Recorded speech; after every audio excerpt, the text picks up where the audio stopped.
Olá, boa tarde, seja bem-vindo à TV Gazeta, seja bem-vindo ao Gazeta Entrevista, que inicia a sua primeira edição da semana falando a respeito de um assunto polêmico. Eu já peço desculpas aqui, porque eu anunciei no Gazeta Alerta que quem viria para a primeira entrevista do dia seria o vereador Jackson, mas o vereador Jackson teve um problema particular, mas ele está muito bem representado aqui pela advogada Lúcia Ribeiro, que vai falar conosco a respeito de um assunto polêmico envolvendo a atuação, o mandato do vereador Jackson Ramos, e também converso com Igor Ramon, presidente do Conselho Municipal de Promoção da Igualdade Racial. Obrigado, Lúcia, obrigado, Igor, por vocês terem aceitado o convite. Bom, de certa forma vocês não foram convidados diretamente, mas estão representando uma pessoa, tenho certeza vão fazê-lo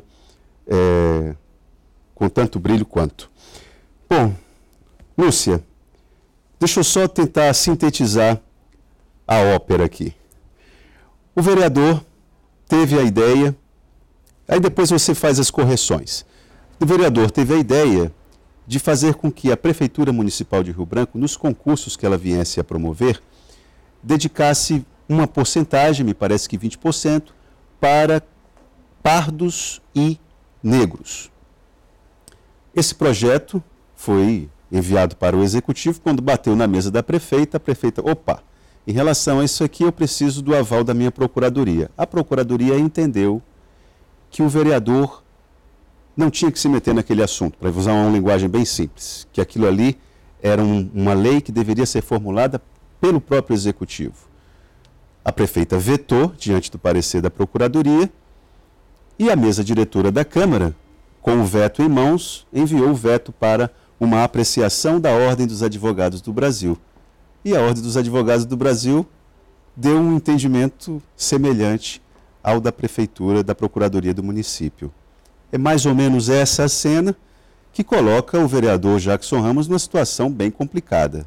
Afinal de contas, tanto a Procuradoria do município quanto a própria Ordem dos Advogados do Brasil, e você é um advogado, entendendo que o vereador realmente não era da alçada dele, digamos assim. E aí, como é que ficamos nós? Boa tarde, Itá. Boa tarde a todos de casa. Grata pelo convite em nome do vereador Jackson Ramos. Você já justificou a ausência dele, né? O pai dele não está bem de saúde. E agradeço também o convite do Dr. Jackson para vir até aqui representá-lo nesse debate. Na verdade, eu estou representando o movimento negro, os advogados e as advogadas negras que militam nessa questão. Sou professora também e a minha dissertação de mestrado foi exatamente em cima da questão do racismo e da injúria racial. E a pergunta é, se a prefeita vetou, por que ela não apresentou uma outra alternativa? Porque é possível, se o questionamento que está sendo feito em cima desse projeto de lei é vício de origem, quer dizer, a Câmara Municipal, o vereador Jackson Ramos, não poderia ter apresentado esse projeto de lei, e sim o Executivo. Então, a pergunta que eu faço para a nossa prefeita é por que ela não apresentou?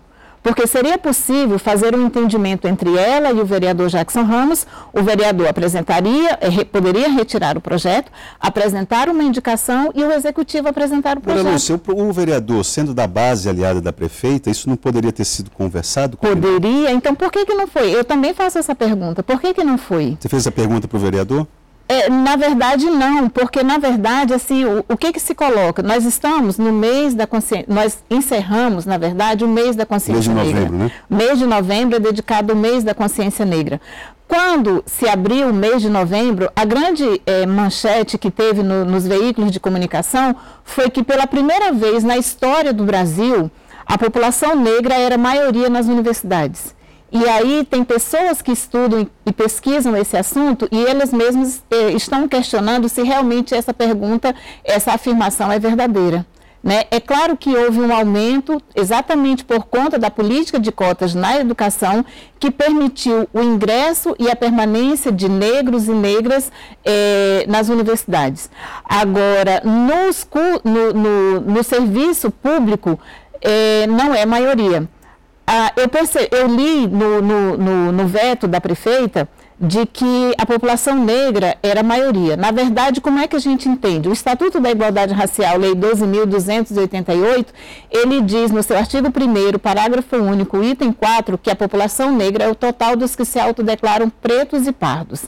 Essa é a definição de negros.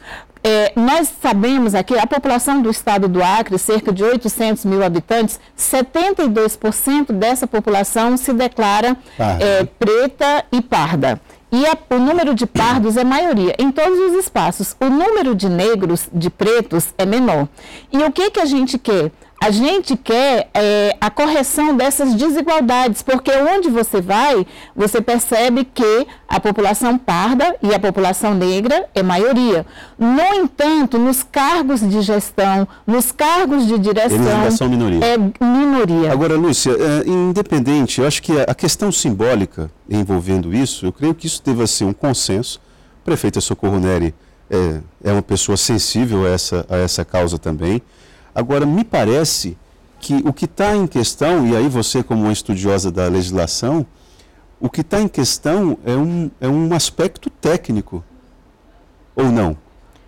Há um problema de que não cabe ao vereador, não especificamente ao Jackson Ramos, mas qualquer vereador, tratar de assunto relacionado a isso, porque é provimento de cargos do Executivo Municipal e caberia à Prefeitura, à Prefeita no caso, a elaboração dessa lei. Me parece que o aspecto simbólico, dialogando com o que você está defendendo aí, certamente a Prefeita, eu não falo aqui em nome dela, claro que não, mas eu imagino que sim, que ela também faça essa defesa, mas eu acho que aí é um aspecto técnico, não? Ou o aspecto jurídico técnico aqui não diz muito? Olha, Itan, para mim, assim, a gente utiliza esse argumento da legalidade para defender muitas coisas, inclusive a escravidão. A escravidão, ela foi defendida, eu tenho 3 livros que contam a história da abolição da escravidão no Senado Federal, em que as pessoas definiram, foram 350 anos em que foi dito que isso foi legal. Esse argumento, quando nos é favorável, quando nos interessa, nós utilizamos o debate jurídico. Quando não nos interessa, nós deixamos o debate jurídico. Para mim, na minha opinião, é vontade política. Isso trata-se de vontade política, de querer construir. Se tem um vício de origem, então nós vamos corrigir. Agora, o que nós percebemos na gestão? Eu tenho um respeito pela prefeita Socorro Neri, mas o que aconteceu na gestão a partir do momento em que ela assumiu o cargo? Ela transformou a Secretaria de Direitos Humanos, juntou com a SENCAS, com a Secretaria de Assistência Social, na minha opinião, sim. Ela transformou o que era a Secretaria Adjunta de Promoção da Igualdade Racial, da Mulher e da Juventude em departamentos. Ela tirou a equipe que tinha no trabalho de promoção da igualdade racial, colocou apenas uma diretora. Isso impactou na gestão? Claro, na minha opinião, sim. Não só na gestão, como na efetivação da política de direitos humanos e da política de promoção da igualdade racial, também na política de gênero, na política de enfrentamento à violência contra a mulher. Então, assim, isso impacta na redução do orçamento, porque a CEADP, enquanto secretaria, tinha um orçamento de R$100 mil por ano. No entanto, a secretaria, por ser uma secretaria, ela tinha e esse tema ser novo, ela tinha mais possibilidades de buscar recursos, né? Ela tinha uma equipe para trabalhar, ela tinha um espaço para trabalhar, ela tinha uma estrutura para trabalhar. Então, na minha opinião, é vontade política e de confiar e de acreditar que esse tema do enfrentamento ao racismo é um tema sério, que o Brasil tem que fazer isso. O que nós acompanhamos nesse mês de novembro? Muitas e muitas denúncias de racismo, né? Inclusive com uma atriz, Cacau Protásio, com um taxista, com as pessoas na rua, e aí nós estamos na contramão da história. Agora mesmo está aberto um concurso para o Ministério Público do Trabalho, em que tem vagas específicas para a população negra. A Defensoria Pública da União teve concurso com vagas específicas para a população negra. E por que o município de Rio Branco, a exemplo de mais de 40 municípios e do governo federal, não implementa essa política no âmbito do município? Vou aqui pegar carona no que você está falando e apontar para o Igor aqui para ele responder uma pergunta do Constantino.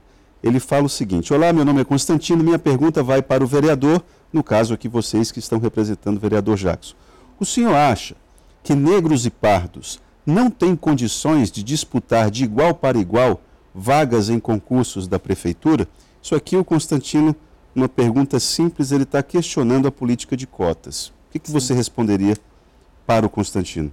Então, Itan, primeiro quero ser grato pela oportunidade, uma data emblemática, né, Lúcia? Perdão, Igor, que já acompanha também a Gesimar Braga, acompanha o Constantino. Será que não é melhor ir pela competência de cada candidato, independente da cor? Certo. Então, grato pela oportunidade de estar aqui no programa, uma data emblemática, dia internacional, né, da Declaração Universal de Direitos Humanos, e debater a promoção da igualdade racial e o combate ao racismo, para nós é central nesse debate de promoção dos direitos humanos. Quando fala-se do ponto de partida e do processo de construção histórica em que o nosso país foi construído, com a presença maciça de pessoas escravizadas e pessoas negras escravizadas, a gente observa que a condição em que negros e negras foram colocados impossibilita ele ter o mesmo ponto de partida de pessoas que tiveram todas as oportunidades. Numa disputa, o negro ele está bem atrás. E aí não trata-se de condição intelectual, tendo em vista esse processo, porque estudos científicos comprovam que a espécie humana ela tem as condições e variações de acordo com cada pessoa. Porém, não há estudos que comprovam que brancos e negros, um é melhor que o outro em aspectos intelectuais. Agora, Igor, o que você contra-argumenta para aquelas pessoas que defendem aquela ideia de que, eu sou negro, mas estou como juiz federal. Eu sou negro, mas eu sou pós-doutor em medicina neurológica. Que argumentos que você colocaria para eles? Eu coloco que existem exceções para toda regra, existem exceções. Existem pessoas que são negras e estão em espaços de poder, mas quando a gente observa para o número de espaços de poder, a gente observa do ponto de partida uma distância grande, onde os espaços de poder, seja na esfera pública ou privada, é mais ocupado majoritariamente por homens brancos, né, que vieram de origem econômica de poder aquisitivo alto, com condições de estudo e de renda que levou ele a uma condição privilegiada, de privilégios a estudo, a alimentação, a esporte, a cidadania. Entendo. E a população negra, em sua ampla maioria, não, sempre foi colocada em condições de subemprego, em condições de vulnerabilidade social, tendo pouca oportunidade, inclusive foi lei, o negro era proibido por lei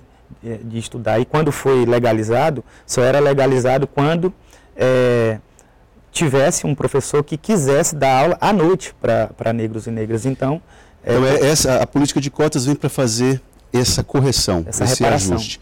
Você, falando um pouco mais do nosso terreiro aqui, muito mais prático, há possibilidade de que esse veto da prefeita seja apreciado ainda esta semana na Câmara de Vereadores. Qual é o erro que a Câmara de Vereadores, no seu entendimento, vai incorrer, vai cometer, caso mantenha o veto da prefeita? Que outra atitude a Câmara de Vereadores poderia ter ao derrubar o veto da prefeita? Que recado que teria sido dado? Não, existe uma mobilização, existe uma sensibilização e um amadurecimento para o reconhecimento das desigualdades raciais e sociais que predominam no nosso país, no nosso estado e no nosso município. Que a população negra é maioria e essa maioria ela precisa ser reconhecida e que existe uma desigualdade e que essa desigualdade ela precisa ser corrigida. A ONU ela declarou de 2015 a 2024 como a década internacional dos afrodescendentes e o tema é desenvolvimento, justiça e reconhecimento. Então, eu acho que o que poderia acontecer é uma avaliação dos vereadores e tomar uma melhor posição, uma melhor medida. Não no sentido do enfrentamento à prefeita, mas no sentido do reconhecimento, da necessidade do reconhecimento de construção de políticas públicas para melhorar essa situação. Lúcia, deixa eu aproveitar aqui a sua resposta, dialogar aqui com a pergunta do Evandro. Olha, sou Evandro, continuo reafirmando o posicionamento da advogada Lúcia. Se a questão é importante para a inclusão, o que impede a correção do vício de iniciativa? Se a prefeitura não reconhece essa política como de direito, o que justifica um departamento? Exatamente. Então, o que precisa fazer? Se tem um vício, é possível sentar e é possível corrigir esse vício. Tanto é que, desde a apresentação do projeto, a votação que houve na Câmara, esse debate ele não se acalmou. Pelo contrário, ele tá pautado na ordem do dia. Então, isso significa que é importante. E o que poderia fazer? Eu acho que a prefeita, ela poderia demonstrar mais solidariedade e se colocar à disposição para resolver esse problema e para aumentar as políticas do município. Então, assim, na minha opinião, não custa nada a prefeita sentar. É um erro, então o executivo apresenta o projeto de lei e resolve esse problema. Reconhece que existe uma desigualdade. Não é verdade que a população negra é maioria dos funcionários públicos da prefeitura. Foi apresentado isso no parecer. Foi apresentado no parecer. Quantos secretários negros a prefeitura tem? Quantos diretores negros a prefeitura tem? Quantos procuradores negros tem lá na Procuradoria, na Projur, na Procuradoria Jurídica do município, para ajudar a fazer o debate dessa questão? Entendeu? Então, onde é que estão os funcionários negros? Quantos diretores e diretoras de escola negros nós temos? Né? Então, o que precisa? Existe, com certeza, uma maioria. Isso eu não tenho dúvida, porque 72% da população do município se declara negra, porque é parda e preta. Agora, quando é nos cargos de gestão, nos cargos de direção, nos cargos que demandam comando, aí a população negra é minoria. Olha, Lúcia, sim. Olha, vou lhe citar aqui alguns gestores. Angelim, Binho Marques, Jorge Viana, Tião Viana, Gladson Cameli, Flaviano Melo. Desses gestores, fazem parte da história política recente do Acre, você tem alguma narrativa de que ele escolheu fulano ou beltrano, ou ele não escolheu fulano ou beltrano por ele ser negro?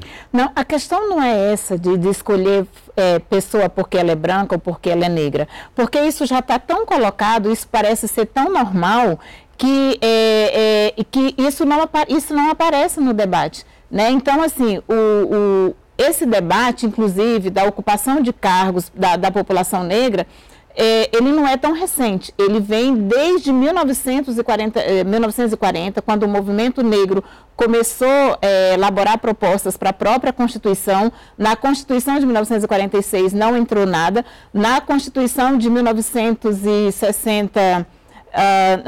na Constituição de 1967 também não. Na Constituição de 1988 foi que fez surgir esse debate.